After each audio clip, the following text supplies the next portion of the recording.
আর্জেন্টিনার বাপ জার্মানিকে 2-1 গোলে হারিয়ে 7 আপ খাওয়া ব্রাজিলের বাপকা দাদাকা সাপকা বাদলা লে লিয়া ইকুয়েডর।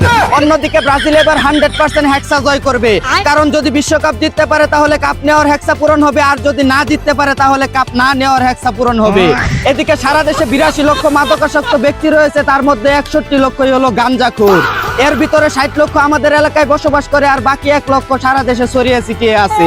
অন্যদিকে ভারতের 140 কোটি মানুষের মধ্যে একজনও বাংলাদেশের দালাল নেই, অথচ বাংলাদেশের 20 কোটি মানুষের মধ্যে 5 কোটি ভারতের দালালি গুলামি করে নিজেদের গর্ভবতী মনে করে। উচিত কথা কইলাম কি দালাল ভাইয়েরা, রাগ করলাম? এদিকে সমাজের মেয়েরা আজ কতটা অবহেলিত।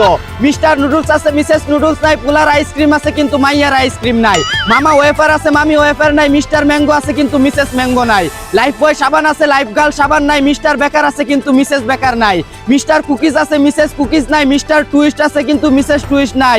মানবতা আজ কোথায় ভাই? অন্যদিকে নানা সমস্যা আছে, নানি সমস্যা নাই, সিনেমা আছে কিন্তু সিনে বাবা নাই, চাঁদপুর আছে কিন্তু সূর্যপুর নাই, গাইবান্ধা আছে ছাগল বান্ধা নাই, বাংলাদেশ আছে কিন্তু ইংরেজি দেশ নাই, হাতির জিল আছে ঘোড়ার জিল নাই, ভূতের গলি আছে কিন্তু জিনের গলি নাই। সব জায়গায় এত বৈষম্য কেন ভাই?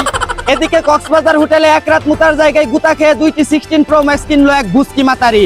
1 রাতের কামাই দিয়ে যদি 2টি আইফোন কিনা যায় তাহলে 1 মাসের কামাই দিয়ে তো BMW কিনে ফেলবেন তিনি। অন্যদিকে পেটে ফুটবল নিয়ে মাঠের ফুটবল খেলা দেখতে গেছে এক বিদেশি আর্জেন্টিনা সাপোর্টার, আর আমাদের দেশের এক মহিলা কুটে গেছে বুকের 56 ইঞ্চি ফুটবল নিয়ে, তাও আবার একটা না 2টা।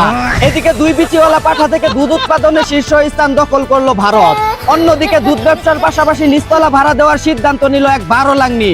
জানা গেছে দুধের বাজারে আগের মতো আর কাস্টমার না থাকায় এখন নিচতলা ভাড়া দিয়ে 6তলা বিল্ডিং এর বাকি কাজ শেষ করতে চান তিনি। এই ছিল দেশে ঘটে যাওয়া সব আপডেট খবর। চাইনা থেকে আগত মিস্টার চুদলিং পংকের সাথে নিয়ে আমি ছিলাম চিন্তা কর্মজীবর। শুনছিলেন আপনারা আবাইত্যা টিভির দুঃসংবাদ। এতক্ষণ সাথে থাকার জন্য ধন্যবাদ। ভিডিওটি ভালো লাগলে উড়াদুরা শেয়ার করে দিন। বিনোদনকে বিনোদন হিসাবে দেখুন। ঝাঁকানাকা পেজটি ফলো করে রাখুন।